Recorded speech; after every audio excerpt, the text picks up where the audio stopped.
tak digunakan, bila tak dibelanjakan, nilainya tak lebih dari kerikil, maka yang menyembahnya pada hakikatnya sedang menghambakan diri kepada batu yang tak bernyawa. Kalau tidak ada nilai daripada emas dan permata tadi itu, dia sama seperti kerikil yang sering dijumpai di pinggir-pinggir jalan.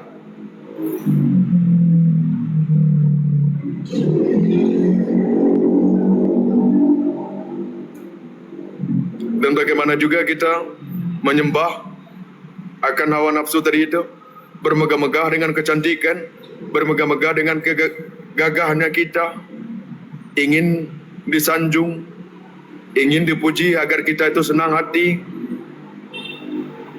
Inilah berhala. Yang dipuji hanya Allah. Tampak kebesaran Allah kepada kita, subhanallah.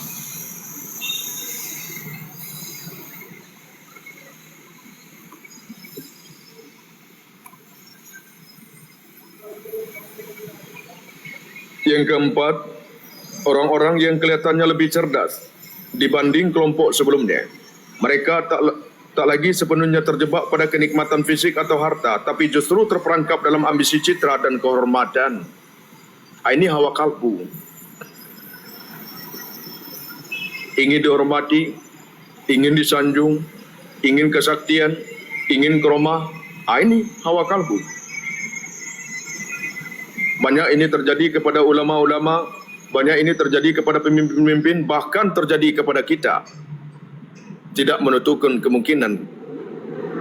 Maka, seringkali kita imbau, jangan takut untuk ditinggalkan, jujurlah dengan kata dan perbuatan. Jangan kita dibiasakan untuk disanjung, karena sanjungan itu membawa kepada kehinaan. Yang sebaik-baiknya dipuji hanya Allah, karena ini adalah pada dasarnya sumber daripada Allah yang Allah citrakan ketuhanannya kepada kita sehingga tampak. Maka di situ kita takjub dengan kebesaran Allah Subhanahu wa taala. Walaupun manusia yang kita lihat, walaupun alam yang kita lihat, pada hakikatnya sumber daripada Allah, takjublah kepada Allah. Walaupun kita diberikan rupa yang gagah, diberikan rupa yang cantik, ada juga yang biasa saja, karena di sebalik itu ada hikmahnya. Allah menjadikan tidaklah sia-sia, agar kita satu sama yang lain saling mengenal. Maka aku ciptakan, maka Allah jadikan bersuku-suku dan berbangsa-bangsa agar engkau saling mengenal. Untuk apa silaturahmi? Untuk apa silaturahim dengan Rabb?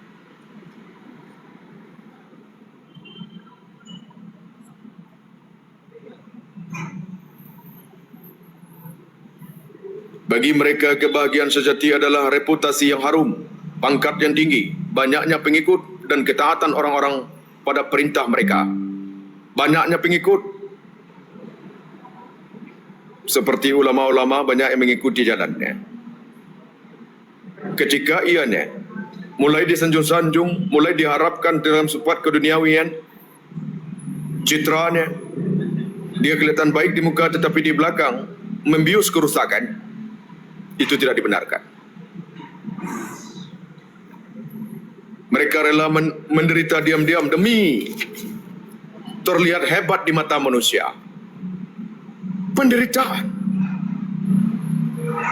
Dia berusaha berkata baik tetapi tidak sesuai dengan kebaikan hatinya, dia sendiri yang menderita.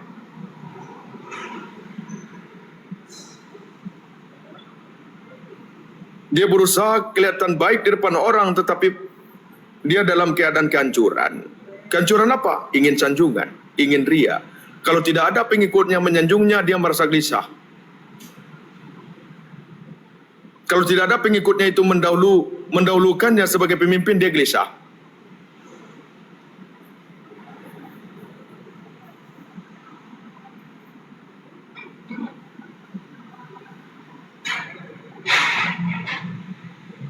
Inilah jangkit-jangkit daripada hawa kalbu. Banyak ini yang terjadi tanpa kita sadari. Pemimpin yang benar itu adalah dia tidak akan perlu ianya disanjung-sanjung. Dia tidak takut dengan ketegasan ketika norma-norma dan aturan tadi tidak dilakukan, dia akan bertindak tegas. Dia akan menghormati kepada orang-orang yang jujur dan bersungguh-sungguh. Dia akan bertindak tegas kepada orang-orang yang melalaikan, yang dilalaikan.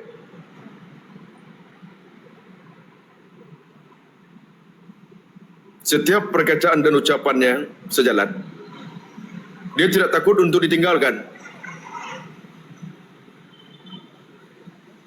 Bahkan seorang pemimpin itu berani pun dia berjalan dengan sendirian. Tidak ada pun pengikut, tidak jadi masalah baginya. Karena apa? Dia tidak butuh validasi populer. Orang yang butuh validasi, butuh keterkenalan dan ingin dikenal, sesungguhnya mereka itu larut dalam kesombongan. Maka dibuatlah perkongsian untuk memviralkan. Itu adalah hawa nafsu. Kalau Allah hendak ingin mengenalkan dari kekasihnya, itu lebih baik daripada hawa nafsu manusia yang menjadikan manusia tadi itu pemimpin.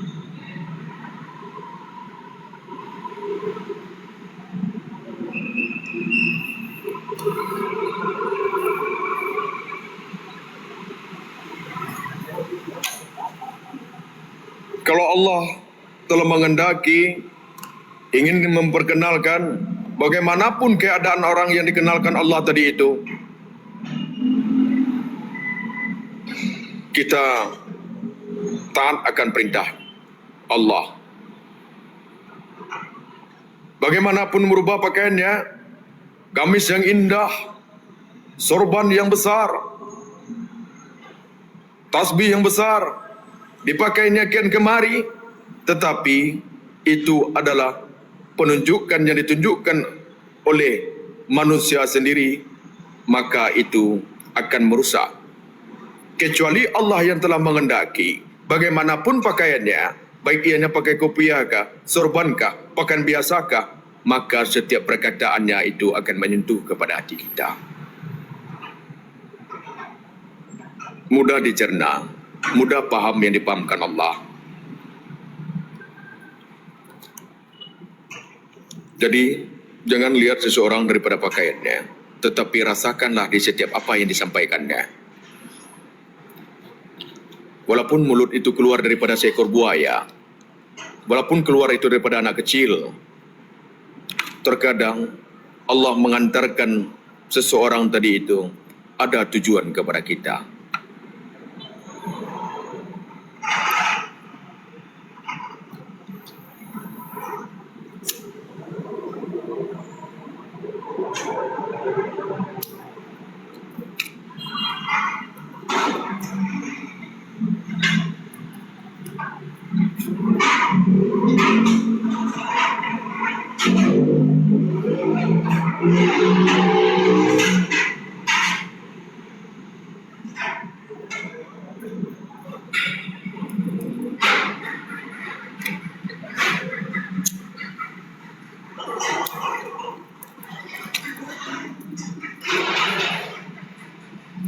Pemimpin yang sejati itu adalah bayangan daripada citra ketuhanan Allah, bayangan daripada cahaya Allah, sehingga baik dan buruk dia menampung dengan suatu kebijaksanaan di atas kebijaksanaan yang Allah berikan.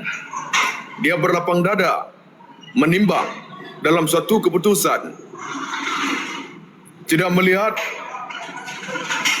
yang sebagaimana salah di keluarganya dan salah kepada orang lain, yang salah tetap yang salah, yang benar tetap benar. Tidak melihat daripada garis keturunan, tidak melihat siapapun.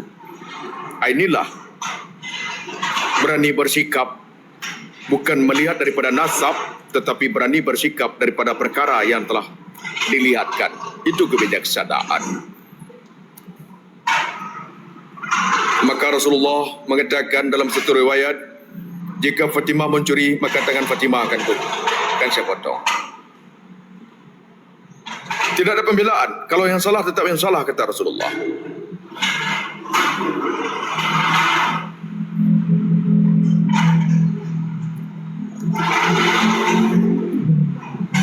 Ada kesalahan yang perlu dimaafkan, ada kesalahan yang perlu diberikan sanksi, ada kesalahan yang perlu dihukum. Ada kesalahan yang tidak dapat dimaafkan. Maka Allah Ta'ala tidak memaafkan orang-orang yang syirik. Yang tidak memaafkan orang-orang yang syirik. Orang yang berzina, banyak pun ia melakukan zina. Banyak orang yang melakukan perjudian. Banyak pun ianya membunuh. Banyak pun ianya bermaksiat. Ketika ia bertobat, Allah akan mengampuni. Kecuali dosa syirik. Maka ada dalam satu keputusan tadi itu yang tidak diampuni. Ada juga yang dimaafkan segera. Ada juga diberikan penangguhan, ada juga diberikan sanksi.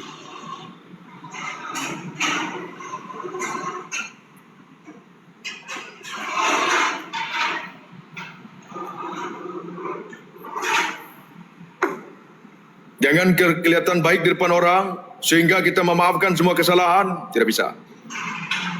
Maka ada hukum-hukum dalam fikih untuk menegakkan aturan-aturan tadi itu agar kita menjadi manusia yang teratur dan mengikuti aturan Allah.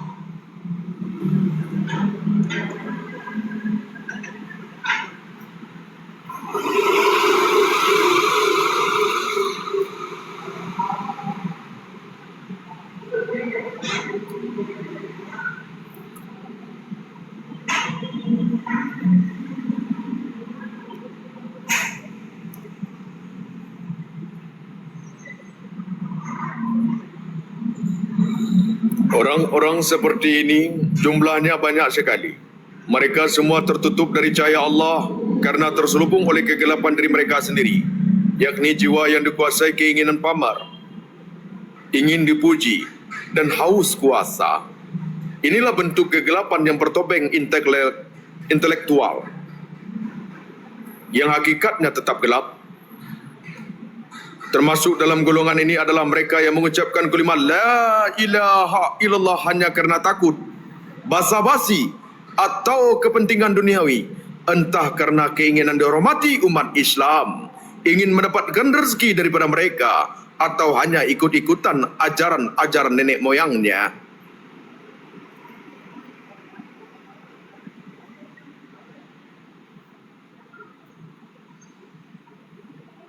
Allah Ta'ala berfirman kepada Nabi Daud AS, Hai Daud, sampaikan kepada umatmu, jangan menyebut namaku dalam keadaan maksiat. Selama ianya menyebut namaku dalam kemaksiat, selama itu pula ianya dalam laknatku. Sebanyak apapun ianya menyebut namaku, sebanyak itu pula laknatku datang kepadanya. Dia mengatakan Allah tetapi selalu melakukan kemaksiatan.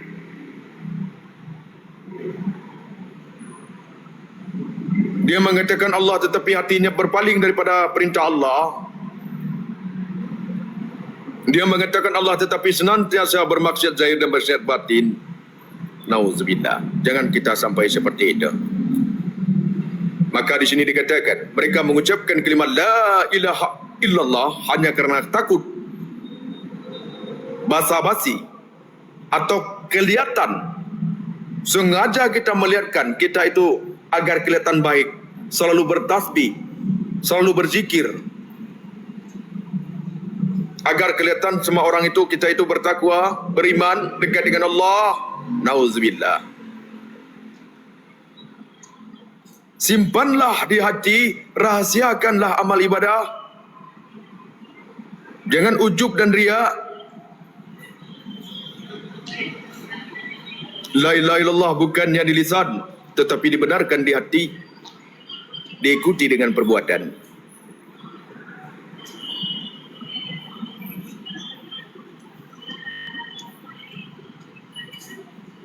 Ini yang dikatakan atau hanya ikut-ikutan ajaran nenek moyang mereka. Banyak ini beredar.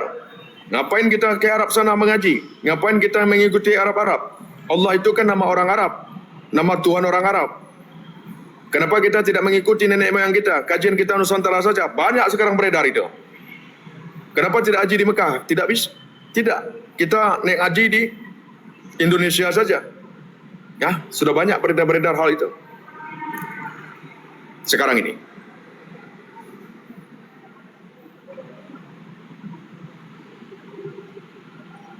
Itu adalah kata-kata pengingkaran. orang-orang yang terjebak tipu daya setan. Terkadang penyusup-penyusup daripada orang-orang yang keterkaitan di luar daripada agama Islam, dia tidak mengerti yang mana penyusup tadi, sehingga membolak-balikkan fakta dan realita dalam bab akidah, yakni tauhid. Dia nimbrung, bergaul dengan kita sehari-hari. Dia mendengarkan. Setelah dia mendengarkan, dia tulis, dicatat, lalu bergabung dengan kita, menuliskan namanya seperti nama Islam. Lalu direcokkan itu. Lalu kita ikuti pula itu. Kita yang dungu. Ini yang banyak. Lebih dungu daripada keledai.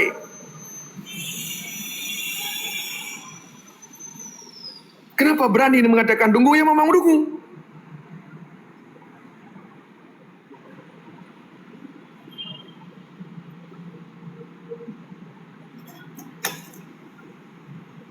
Membiarkan diporak-porandakan, tidak tahu penyusup-penyusup masuk kepada diri kita, tidak tahu penyusup-penyusup pada wilayah kita, kan lalai namanya begitu.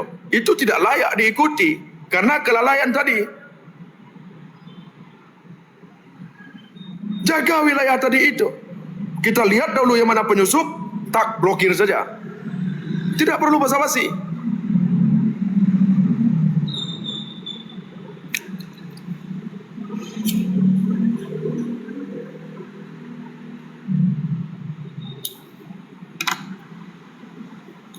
Merasa nggak enakan? Sadar kita untuk menilik ini. Begitu banyak penyusup-penyusup. Dia tidak mengerti yang beberapa tingkatan daripada tasawuf yang diikuti tasawuf Islam. Yang lain-lain itu juga ada tasawufnya. Ada seperti seksiologis. Itu merujuk kepada seks saja itu.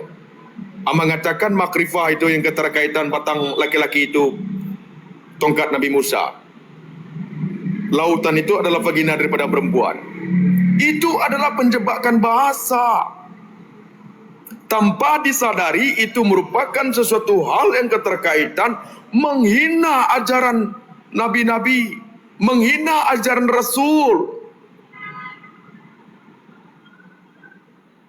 Ini yang banyak terjadi.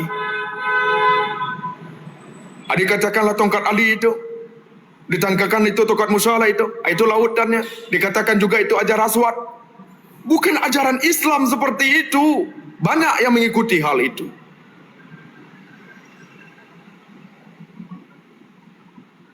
Penghancuran akidah telah menjamur di dunia ini.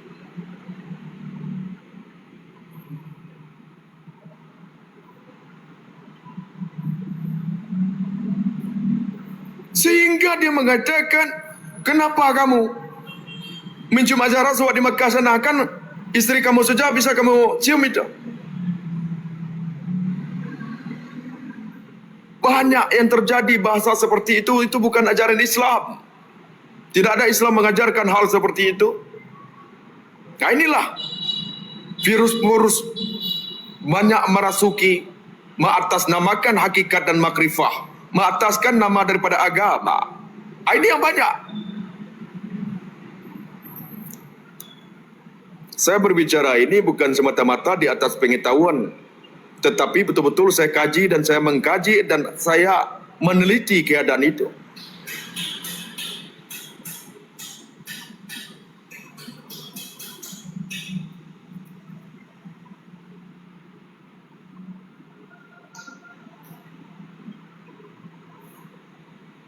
Jangan diikuti itu. Bukan ajaran Islam itu.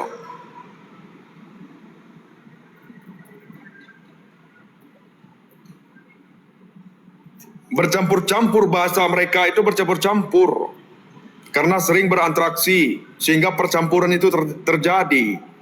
Diakal-akalan dalam bentuk suatu bahasa. Dilembut-lembutkan dengan nada berbicara. Nauzubillah. Jangan kita terperangkap dengan hal itu.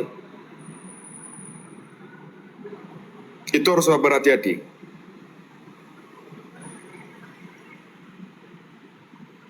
Itu harus berhati-hati kita.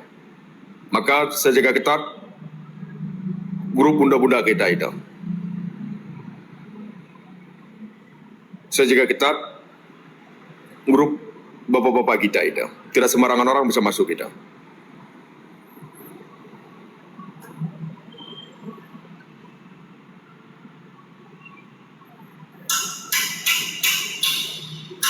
Dan room ini pun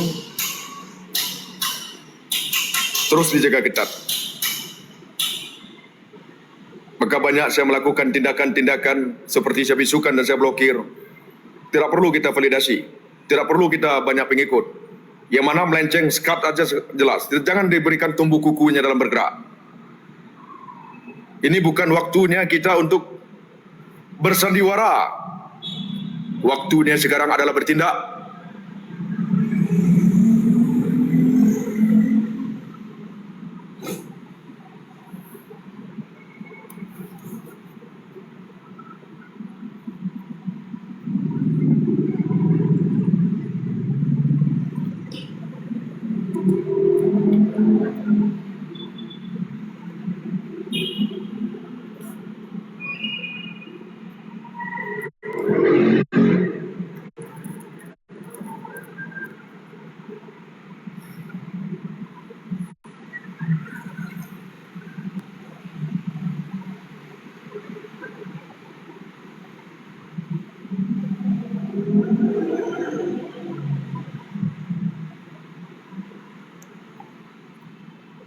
Allah Ta'ala berfirman, Allah adalah pelindung orang-orang yang beriman.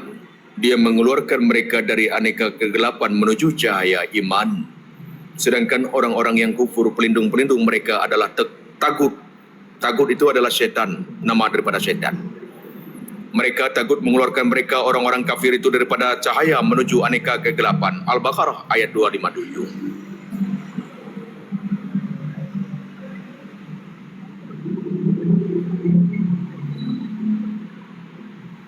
Untuk itu, barang siapa merasakan sakit karena dosanya, bersedih karena keburukannya, dan bergembira karena amal baiknya, maka ia telah mulai keluar dari zona kegelapan. Meski sejatinya ia masih memiliki banyak dosa, setidaknya jiwanya telah menapaki jalan daripada cahaya Allah. Maka selalu kita meneteskan mata tadi itu teringat dosa, dan kita tidak mau lagi untuk berbuatnya. Itulah yang seharusnya. Lintasan yang pertama akan dosa kita mengajak kita untuk bertobat. Setelah kita bertobat, terlintas lagi perkara itu. Memaknai adalah agar terjaga hati tadi itu tidak merasa lebih baik atau merasa diampuni oleh Allah Subhanahu Wa Taala. Maka kesalahan-kesalahan tadi itu selalu dilintaskan oleh Allah untuk menjaga hati jangan merasa lebih baik.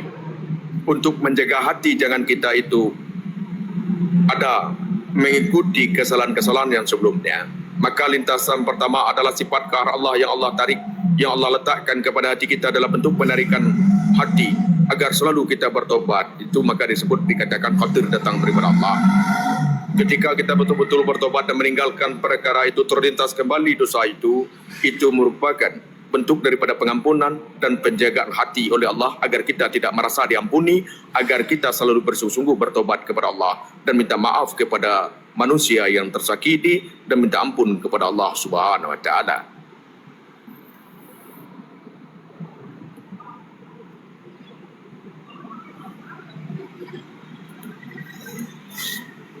Dan di sini golongan yang tertutupi cahaya dan disertai kegelapan. InsyaAllah ada masa kita akan mensarahkan kembali. Maka daripada itu kita tutup dahulu kajian kita pada malam ini. InsyaAllah Allah berikan keberkahan dan Allah berikan ampunan kepada kita semua. Dan Allah ridhoi amal perbuatan kita. Tentu dengan langkah-langkah ridho dengan ketetapan Allah. Allah ampuni dengan langkah-langkah bersungguh-sungguh kita bertobat yang sebenar-benar taubat. Dan mari kita berdoa agar diberikan kepada kita semua hidayah dan diberikan kepada mereka juga hidayah dan diberikan kepada beliau hidayah oleh Allah Subhanahu wa taala. Karena yang sebaik-baiknya memberikan petunjuk hanya Allah, bukanlah kita. Yang sebaik-baiknya membimbing hanya Allah, bukanlah saya. Karena kita tak luput daripada kandungan ilmu Allah, tidak luput daripada pengawasan Allah, tak luput daripada pengetahuan Allah Subhanahu wa taala. Subhanallahul azim. La ilaha illallah. Allahumma shalli ala sayyidina.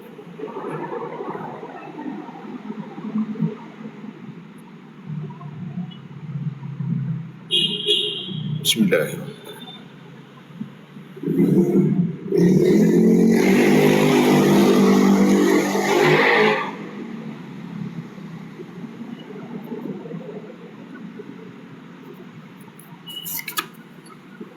Ya, sekiranya bunda kita, bapa kita yang mau berbicara, kita berikan waktu dan kesempatan.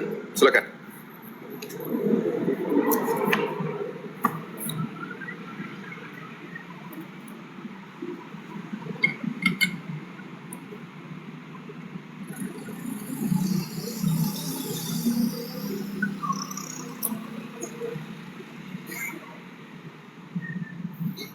Eliza Amda, jangan terlalu lebay begitu, baterai lobek pun diberitahu.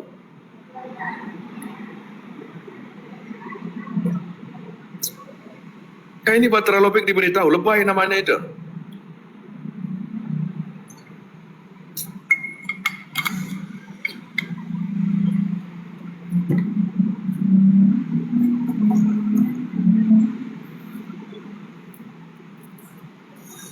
Bismillahirrahmanirrahim. Apabila ada saudara-saudara kita di bawah mau bertanya, tidak apa-apa, saya mohon diturunkan saja saya. Ya Dinda, ini bunda-bunda kita yang di atas ini, bapak kita mau bertanya atau yang di bawah, silakan. Sebelum kita melanjutkan, kita periksa dulu keberadaan daripada bunda Nur kita ini. Kita tetap waspada. Assalamualaikum Bunda Nur.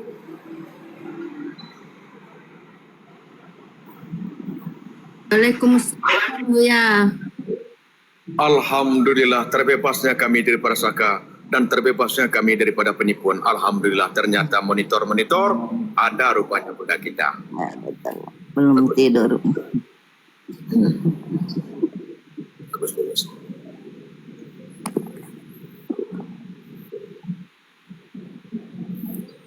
Ini pinjam kursi Dinda ya, pinjam kursi Bunda. Ya Buya, kursi saya boleh Buya dipinjam Buya. Ya, pinjam kursi Dinda Zulkarnain ya, pinjam dulu sebentar ya. Pinjam Bunda Dewi.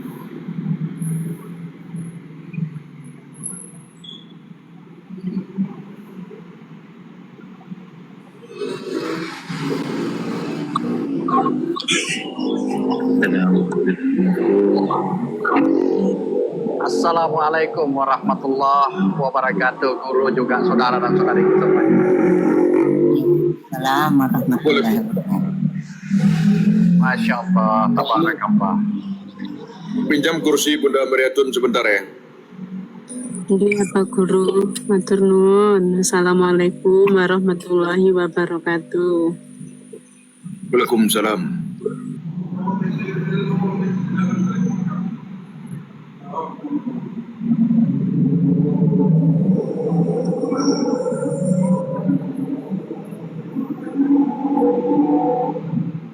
Ya, silakan. Ada mau disampaikan? Izin guru. Bismillahirrahmanirrahim. Ya. Tentang tabir antara Allah dengan makhluk. Apakah untuk mendekatkan paham ini guru bisa diumpamakan ikan itu lahir dan hidup di lautan, namun ikan itu tidak pernah bersatu dengan laut, dalam arti dia diselimuti dengan air laut itu sendiri, tapi tidak bermakna bersatunya antara ikan dengan air laut itu sendiri guru. Izin guru.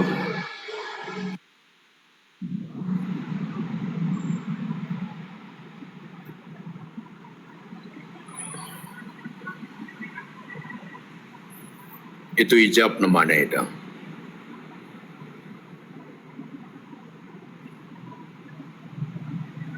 Sebagaimana kita melihat ikan di akuarium.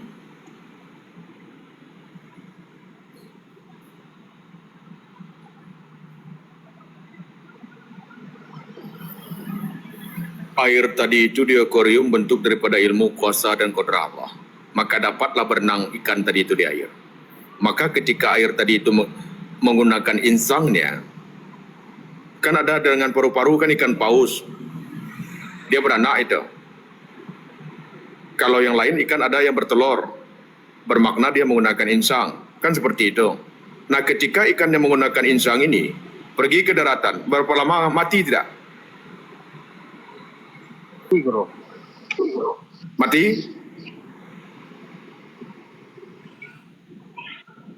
Nah, ini menunjukkan, mendekatkan paham kepada kita. Air tadi itu bentuk daripada ilmu kodrat dari Allah, maka dapatlah berenang ikan tadi itu di dalam kehidupan, di dalam air tadi itu. Tak terlepas tidak daripada ilmu kodrat dari Allah? Tidak. Kalau terlepas ya mati dia. Mati, guru. Nah, pada hakikatnya kepada kita terlepas tidak ilmu kodrat dari Allah? Tidak. Kalau terlepas mati kita. Nah, itu terbuka hijab namanya. Jelas? Guru, jelas. Jelas, guru.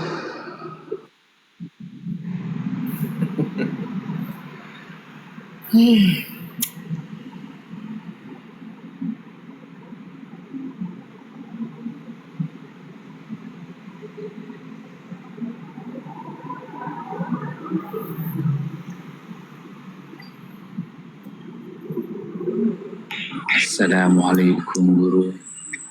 Mohon izin guru mau nanya tentang lintasan ini guru. Waalaikumsalam. Coba tanya yang lain ini lintasan mulu. Silakan. Oh iya. Terima kasih atas waktunya guru. Ya lanjut. Alhamdulillah kami. Alhamdulillah, mohon maaf sebelumnya kepada saudara kami semua. Alhamdulillah kami dapat dikasih cobaan oleh Allah guru. Jatuh sampai terasa sakit guru, tapi oleh Allah diringankan gitu maksudnya guru. Alhamdulillah masih disayangin oleh Allah.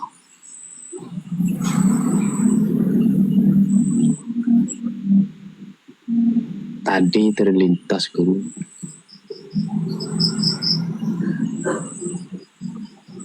kami ambil wudhu, lepas itu terlintas Syekh Abdul Qadir Ar-Jailani waktu mau sholat zuhur. Lepas itu waktu sholat terlintas lagi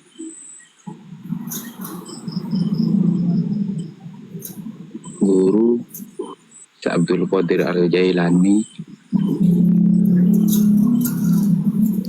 Lepas itu banyak syekh-syekh yang berkumpul di sana, yang terlintas di depan saya semua.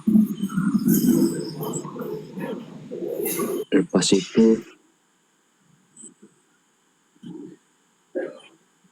2 hari yang lalu guru terlintas juga waktu sholat guru Syekh Abdul Qadir Al-Jailani. Lepas itu baginda Rasulullah SAW duduk di depan saya. duduknya itu berduduk seperti at-tahiyat awal guru.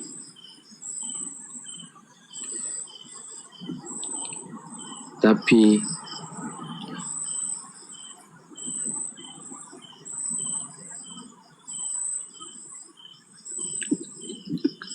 kami merasa bersalah, takut sekali. Soalnya kami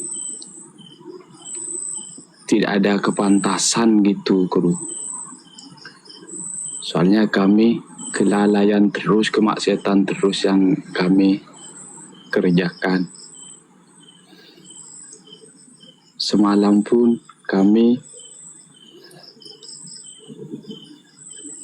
lihat labnya guru ketiduran sampai tidak berzikir, terlalu ngejar dunia guru. Alhamdulillah oleh Allah diberikan rezeki oleh Allah. Alhamdulillah, mudah-mudahan jadi keberkahan lebih dari cukup dari niat kami guru. Niat kami mau ngikutin rencana guru, saran guru. Alhamdulillah. Insya Allah besok siap kerjanya, tapi jauh guru. Perjalanan jauh. Mudah-mudahan dijadikan keberkahan oleh Allah.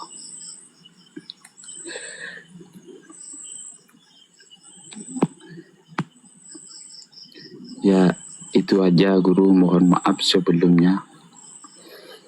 Kami bukanlah siapa-siapa dan bukanlah apa-apa. Semoga Allah mengampuni kami dan saudara kami, guru.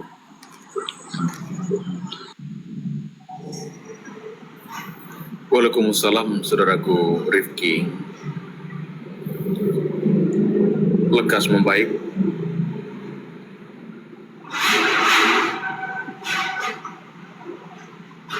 Jadi, itu merupakan isyarat yang diberikan Allah Subhanahu wa Ta'ala yang keterkaitan kepada jalan orang-orang yang diberikan petunjuk oleh Allah. Maka dijelaskan dalam firman Allah, ikutilah orang-orang yang mendapatkan petunjuk agar engkau memperoleh petunjuk.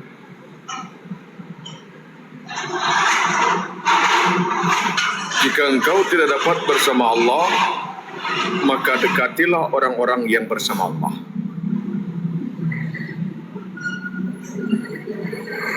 Dalam hal ini, Rasulullah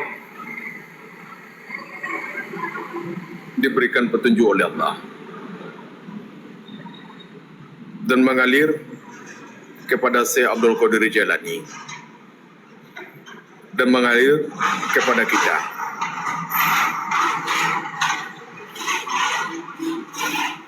Dan mengalir kepada bunda-bunda dan bapa kita.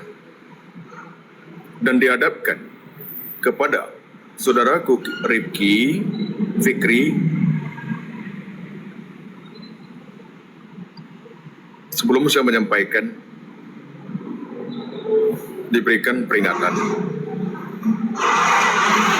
Jangan pernah kita merasa mulia. Jangan pernah kita beranggapan merasa dimuliakan Allah. Karena Rasulullah dihadirkan, Syekh Abdul Qadir Jailani dihadirkan karena dimuliakan Allah di sisinya.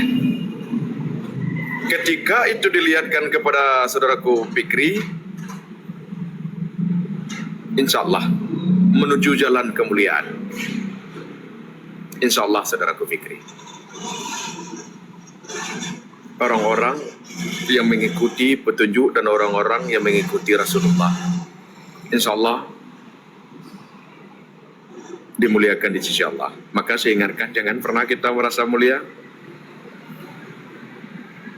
Begitu Saudaraku Fikri ya. Alhamdulillah.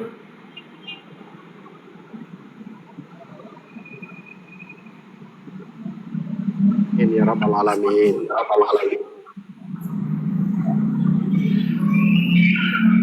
Bila mana masih diizinkan guru, saya masih ada niat untuk bertanya guru. Sehubungan dengan yang diserahkan tadi siang guru, tentang bagaimana tafakur sehingga dengan sendirinya terucap tadi. Hal ini guru, pada saat kita dalam ketenangan seperti ini, santai saja, ada kopi, ada rokok lengkap. Itu berpotensi mudah, tapi Allah yang memudahkan untuk berada di posisi itu. Satu ketika kita diperhadapkan dengan sesuatu yang genting. Tapi tentu di situ bila mana kita berpotensi berbuat baik, kenapa tidak? Maksudnya orang sedang berkelahi misalnya guru. Tapi kalau memang potensi, apalagi kena keluarga dan sahabat dekat kita, tentu kita harus melerai. Tapi melerai bisa saja kita cedera. Nah, saya yakin dengan izin Allah, dengan ilmu qada dan iradanya, dengan posisi tadi itu, insya Allah pertolongan Allah akan, tentu dengan izin ilmu qada dan iradanya. Izin metode, inti daripada pertanyaan saya, metode guru agar bisa berada di posisi sebagaimana tadi. Karena kalau tenang begini, santai-santai, insya Allah kemudahan, mudah bila mana Allah memang izinkan. Tapi saat genting ini guru, izin metode guru.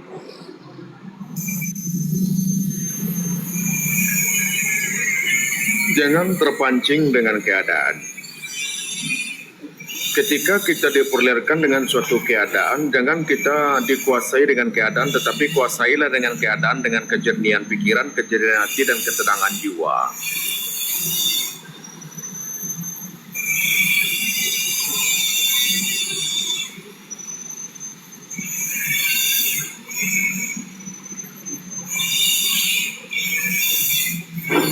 Ada sebagaimana yang dilakukan oleh Umar bin Khattab di saat gempa terjadi. Maka Umar bin Khattab menepuk tanah tersebut berulang kali sambil seraya berkata, "Hai bumi, belum saatnya engkau bergoncang." Maka ketika dengan izin Allah, bumi itu diam. Nah, pertikaian yang terjadi merupakan sesuatu hal kegoncangan jiwa yang dirasuki oleh amarah, yang dirasuki oleh prasangka buruk. Terjadilah pertikaian.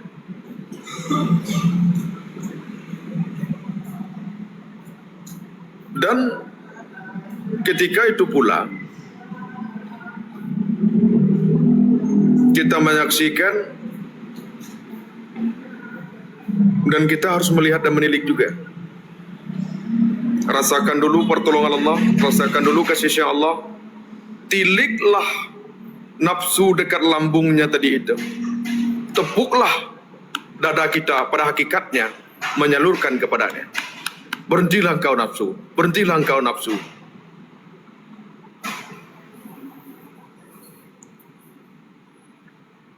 Atau kita menarik nafas 3 kali, kita hembuskan Allah di ujung jantung, di ujung pernapasan tadi itu. Allah, Allah 3 kali. Ketika Allah mengizinkan, redam semuanya.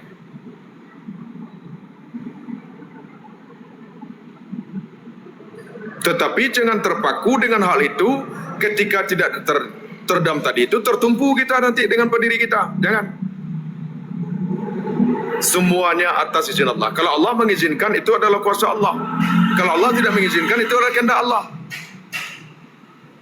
Kalau Allah mengizinkan, jangan kita bersandar kepada amal. Tetapi itu merupakan daripada kuasa Allah Subhanahu wa Ta'ala. Bukan karena kita, karena Allah. Karena saat itu pula berhenti karena Allah, bukan karena kita. Benar, Guru. Insyaallah, terima kasih.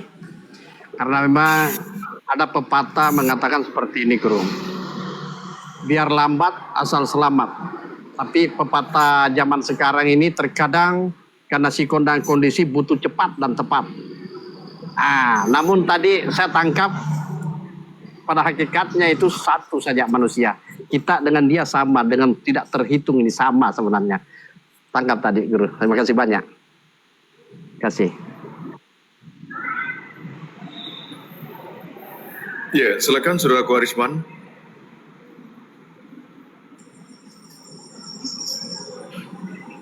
Bismillahirrahmanirrahim. Alhamdulillah Rabbil Alamin. Assalatu wassalamu ala asratil mursalin wa alihi wa sahbihi ajmain, amma ba'd.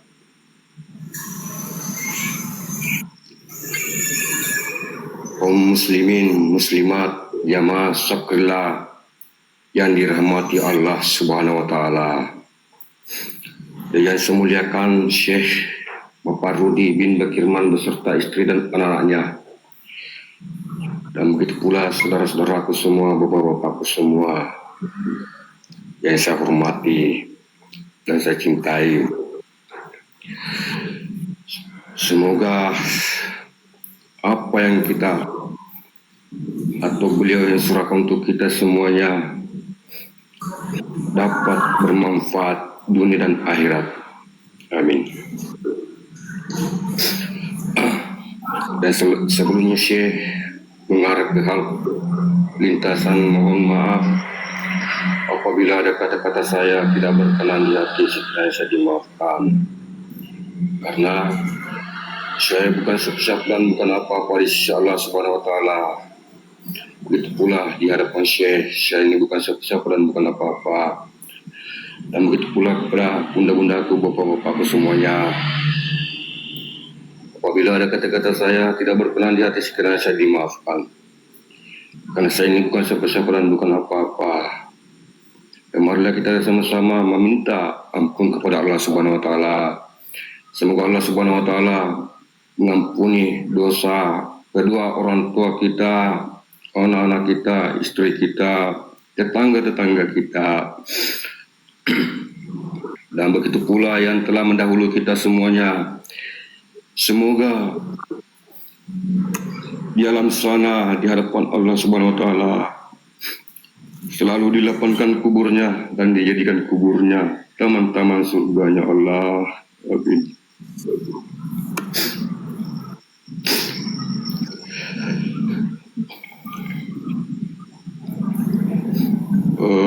Syekh, mohon maaf, izinkanlah saya berserah diri kepada Allah Subhanahu wa Ta'ala. Ilah yang tamasudi waridak matlubi. Ya Allah, ya Tuhanku, hanya Engkaulah saya tuju. Ilah yang tamasuda waridak matluba. Syekh, Allah membimbing kita, membawa kita menghadap kepada Allah Subhanahu wa Ta'ala. Semoga beliau selalu dirahmati oleh Allah Subhanahu wa Ta'ala, diberkahi umurnya dalam ketaatan Allah Subhanahu wa Ta'ala bersama istri dan anak-anaknya. Amin. Ini Syekh, kemarin malam itu pas sampai jam 3 dengan izin Allah Subhanahu wa Ta'ala saya mendirikan salat sunat taubat dengan izin Allah Subhanahu wa Ta'ala.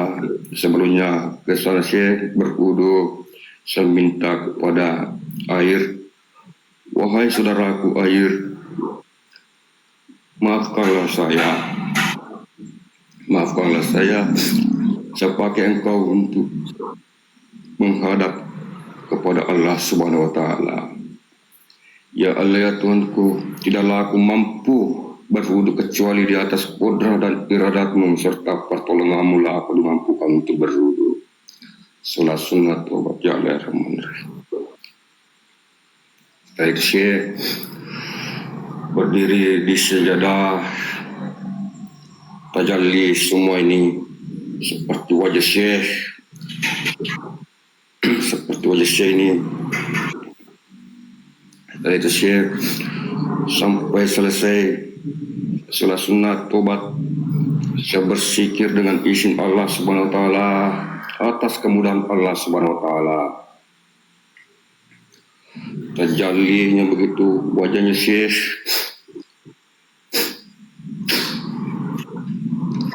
terus bertawassul kepada Rasulullah sallallahu alaihi wasallam. Beliau terlintas rohania membawa buah-buah begitu Syekh, seperti anggur begitu Syekh. Saya makan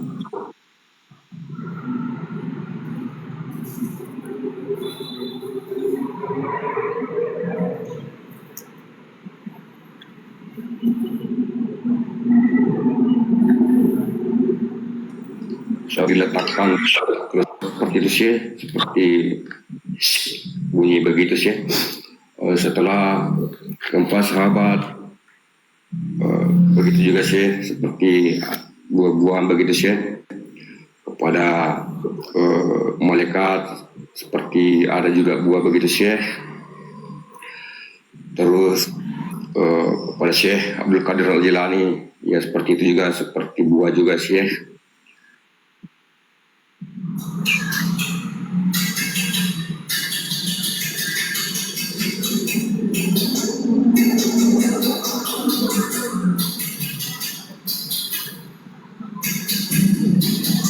Syekh setelah yang perlu buah di Indonesia banyak, sambil dengan izin Allah Subhanahu wa taala saya makan dingin seluruh